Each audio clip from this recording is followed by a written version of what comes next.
শিয়ালে এক ক্ষুধার্ত বাঘের সামনে যখন মৃত্যু নিশ্চিত, তখন সেই চতুর শিয়ালটি এমনকি চাল চালল যে স্বয়ং বাঘ তাকে পিঠে নিয়ে ঘুরতে বাধ্য হলো। শিয়ালের সেই মহান বুদ্ধি গল্পটি জানতে শেষ পর্যন্ত শুনুন। হ্যালো বন্ধুরা, আজকের গল্পের নাম বাঘের পিঠে শিয়াল। আজ থেকে বহু বছর আগের কথা। ভিয়েতনামের এক প্রত্যন্ত অঞ্চলে ছিল এক বিশাল ঘন জঙ্গল। সে জঙ্গল যেমন ছিল সুউচ্চ পাহাড়, তেমনি ছিল হাজার রকমের পশু পাখি। আর সেই জঙ্গলের একছত্র রাজা ছিল এক বিশাল আকারের বাঘ। তার গায়ের ডোরাকাটা দাগগুলো যেমন সুন্দর ছিল, তার ছেলে ছিল শতগুণ বেশি তার অহংকার আর শক্তি। বনের সমস্ত পশু পাখি তাকে জমের মতো ভয় পেত। কিন্তু বিধাতার নিয়ম বড় অদ্ভুত। কয়েক সপ্তাহ ধরে সেই বনে তীব্র খরা চলছিল। পশু পাখিরা প্রাণ বাঁচাতে জঙ্গল ছেড়ে অন্য জায়গায় চলে যাচ্ছিল। ফলে বনের রাজার কপালে জুটছিল না কোনো শিকার। টানা 3 দিন ধরে বাঘটি কিছুই খায়নি। ক্ষুধার জ্বালায় তার পেট চোচো করছে, আর রাগে তার চোখ দুটো আগুনের গোলার মতো জ্বলছে। সে মনে মনে ভাবছিল, আজ সামনে যাকে পাবো তাকেই আস্তা চিবিয়ে খাবো। ঠিক সেই সময় বনের অন্য প্রান্ত থেকে মনের সুখে হেঁটে আসছিল এক শিয়াল। শিয়ালটি বেশ মোটাসোটা ও চতুর। সে নদীর ধারে যাচ্ছিল একটু জলের খুঁজে, কিন্তু সে জানত না যে ঝোপের আড়ালে স্বয়ং মৃত্যু ওত পেতে বসে আছে। হঠাৎ করে হুম হুম হুম ঝোপের আড়াল থেকে বিশাল এক লাফ দিয়ে বাঘটি এসে পড়ল শিয়ালের ঠিক সামনে। শিয়াল তো ভয়ে কেঁপে অস্থির। তার চাপ বা যেন মাটির সাথে জমে গেল। সে দেখল বাঘের ধারালো নখগুলো তার বুক ছুঁই করছে। বাঘ গম্ভীর ও রাগী গলায় বলল, হা হা হা হা হা। অবশেষে ঈশ্বর আমার দিকে মুখ তুলে চেয়েছেন। 3 দিন পর আজ জ্যান্ত শিকার পেলাম। ওরে পিচ্ছি শিয়াল, আজ তোকে খেয়ে আমি আমার 3 দিনের খিদে মিটাবো। তৈরি হয়ে যা। শিয়ালের বুক তখন দুরু দুরু করে কাঁপছে।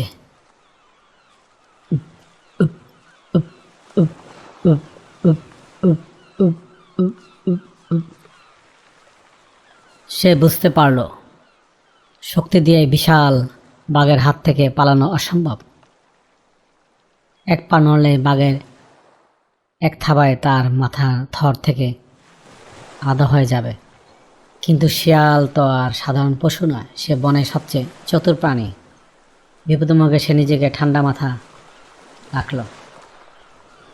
তার মাথায় চট করে একটা বুদ্ধি খেলে গেল। সে ভয় পাওয়ার বদলে উল্টো মুখ বাঁকিয়ে হাসল, বুক ফুলিয়ে বাঘের দিকে তাকালো। শিয়ালের এই শান্ত ভাব আর মুখের হাসি দেখে বাঘটি ভীষণ অবাক হলো। সে তার থাবা একটু পিছিয়ে নিয়ে বলল, বাঘ বলল, কিরে মরার আগে হাসছিস কেন? তোর মনে কি ভয় ডর বলতে কিছু নেই?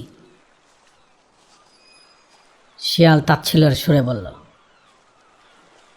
ভয়? আমি কেন ভয় পাবো? বরং তোমার নিজের জন্য ভয় পাওয়া উচিত। হে বাঘ বাবাজি, তুমি জানো তুমি কার সামনে দাঁড়িয়ে আছো আর কার ওপর থাবা তোলার দৃষ্টতা দেখাচ্ছ? বাঘ অবাক হয়ে বলল, মানে কি? তুই তো একটা সামান্য শিয়াল। তোকে এক ঘাসে গিলে ফেলতে পারবো আমি। শিয়ালের চোখ বড় বড় করে একটু নাটকীয় ভঙ্গিতে বলল, থামো, আর একটাও কথা নয়। তুমি হয়তো জানো না, গতকাল রাতে স্বয়ং স্বর্গের দেবতা আমাকে এ বনের নতুন রাজা হিসাবে নিযুক্ত করেছেন। হ্যাঁ, ঠিকই শুনেছ। সরকার দেবতারা মর্ত্যের পশুদের উপর নজর রেখে দেখেছেন যে তুমি বনের রাজা হিসাবে বড্ড অহংকারী আর অত্যাচারী হয়ে উঠেছ, তাই তারা তোমার রাজত্ব কেড়ে নিয়ে আমাকে এ বনের শাসনভার দিয়েছে। এখন থেকে আমি এ বনের সর্বেসর্বা। বাঘ শিয়ালের এই কথা শুনে থতমত খেয়ে গেল। সে কিছুক্ষণ হাঁ করে তাকিয়ে রইল আর মনে মনে ভাবল, এই পুচকে শিয়াল এত বড় বাঘের সামনে দাঁড়িয়ে মিথ্যা বলার সাহস পাবে কোত্থেকে? নিশ্চয়ই এর পিছনে কোনো অলৌকিক শক্তি আছে, কিন্তু বাঘের মন তো এত সহজে মানতে চায় না। সে একটু গর্জে উঠে বলল, মিথ্যুক, তুই আমাকে বোকা বানানোর চেষ্টা করছিস। দেবতারা তোকে রাজা বানাবেন কেন? তোর না আছে শক্তি, না আছে সুন্দর চেহারা? শিয়াল বললেন, বিশ্বাস হচ্ছে না তো স্বাভাবিক। শক্তির অহংকারে তোমার চোখ অন্ধ হয়ে গেছে। ঠিক আছে, যদি তোমার সাহস থাকে তবে আমার সাথে চলো। আমি তোমাকে হাতে নাতে প্রমাণ করে দেব যে বনের সমস্ত পশু এখন আমাকে কতটা ভয় পায় আর সম্মান করে। তবে একটা সত্য আছে। বাঘ বলল, কি সত্য? শিয়াল বলল, তুমি আমার পিছনে হাঁটবে না, তুমি আমাকে তোমার পিঠে চড়াবে। আমি তোমার পিঠে চড়ে বনের ভিতর দিয়ে যাব। তুমি দেখবে পশু পাখি আমাকে দেখে কিভাবে পালিয়ে যায় আর সালাম ঠোকে। যদি কেউ আমাকে দেখে ভয় না পায় তবে তুমি আমাকে মনের সুখে খেয়ে নিও। রাজি? ভাবটি ভাগল, এ তো বেশ ভালো প্রস্তাব। যদি শিয়াল মিথ্যা বলে তবে তো ও আমার পিঠেই আছে, এক কামড়ে ঘাড় মটকে দেব। আর যদি সত্যি হয় তবে দেবতাদের ডাক থেকে বেঁচে যাব। যেমন ভাবা তেমন কাজ। বাঘটি মাটিতে বসে পড়ল আর চতুর শিয়াল মনে মনে একগাল হেসে রাজকীয় ভঙ্গিতে লাফে গিয়ে বসল বাঘের চড়া পিঠের উপর। বাঘ শিয়ালকে পিঠে নিয়ে ধীরে বনের প্রধান রাস্তা দিয়ে এগিয়ে চলল। কিছুদূর যেতে বনের মাঝখানে দেখা হলো একদল হরিণের সাথে। হরিণগুলো মনের সুখে ঘাস খাচ্ছিল। হঠাৎ তারা দেখলো যে এক বিশাল বাঘ তাদের দিকে এগিয়ে আসছে। তারা তো যান উজাড় করে চলে গেল। হরিণগুলো এক মুহূর্তে সময় নষ্ট করে যে যেদিকে পারছে বাতাসের তীরের গতিতে দৌড়ে পালালো। শিয়াল বাঘের পিঠে বসে বুক ফুলিয়ে বলল, দেখলে বাবাজি, দেখলে তো হরিণের দল আমাকে দেখেই কেমন ভয়ে লেজ গুটিয়ে পালালো। এখনো কি তোমার সন্দেহ আছে? বাঘটি একটু অবাক হলো।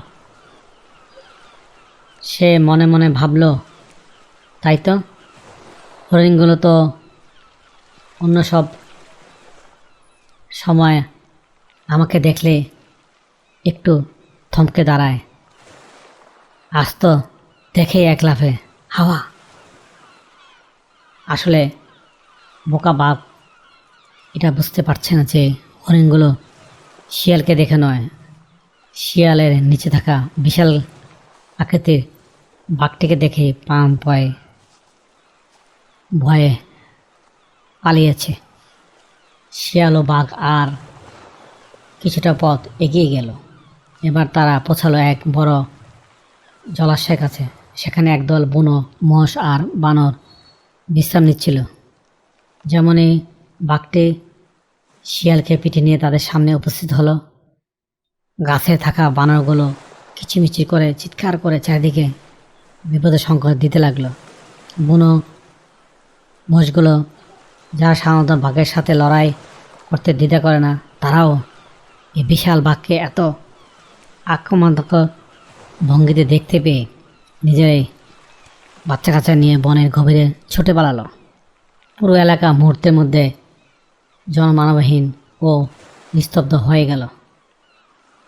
শিয়াল তখন বাঘের কানে কানে বলল, শিয়াল, কি হে বনের রাজা, এবার চোখ খুলেছ? দেখলে তো, মোষ থেকে শুরু করে বানর সবাই আমার নতুন রাজকীয় রূপ দেখে কেমন ভয়ে কাঁপছে।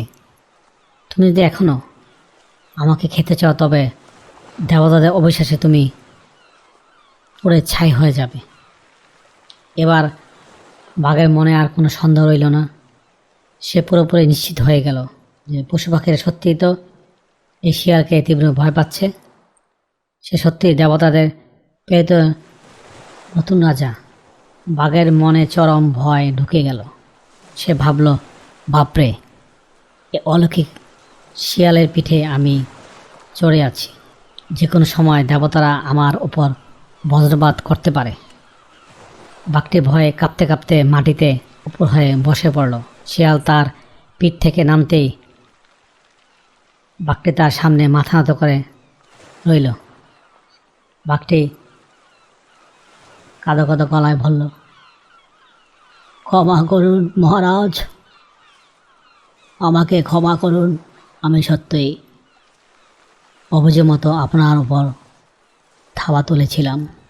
আমি বুঝতে পারি যে আপনি স্বর্গের দেবতাদের প্রতিনিধি। দয়া করে আমাকে অভিশাপ দিবেন না।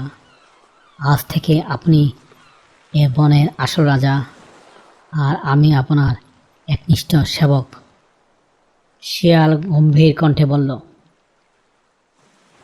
ঠিক আছে বাঘ, তুমি তোমার ভুল বুঝতে পেরেছ, তাই এবারের মতো আমাকে দিয়ে তোমার কোনো ক্ষতি হবে না। যাও, তোমাকে ক্ষমা করে দিলাম। তবে মনে রেখো, আজ থেকে এই বনের কোনো পশু গায়ে তুমি অনুমতি ছাড়া হাত তুলবে না। এখন আমার সামনে থেকে যাও। শিয়ালের আদেশ পাওয়া মাত্রই বাঘটি আর এক সেকেন্ডে দাঁড়ালো না। সে লেজ গুটিয়ে উল্টো দিকে এমন এক দৌড় দিল, কয়েক মিনিটের মধ্যে জঙ্গল পার হয়ে একদম সীমানার বাইরে চলে গেল। বাঘটির দৃষ্টির আড়াল হতে চতুর শিয়ালটি মাটিতে বসে হো হো করে হেসে উঠল।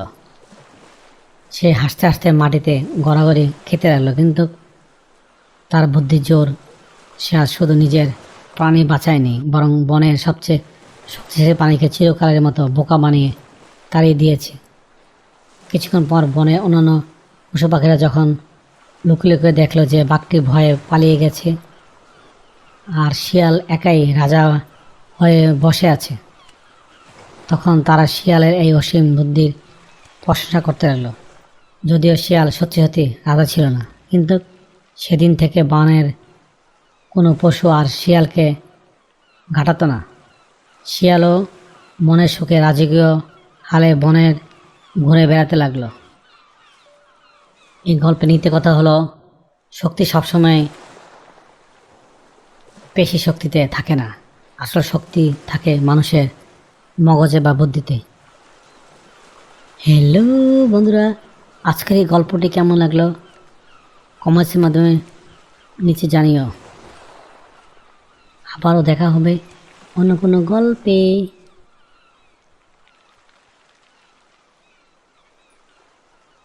Thank you for watching. Please subscribe.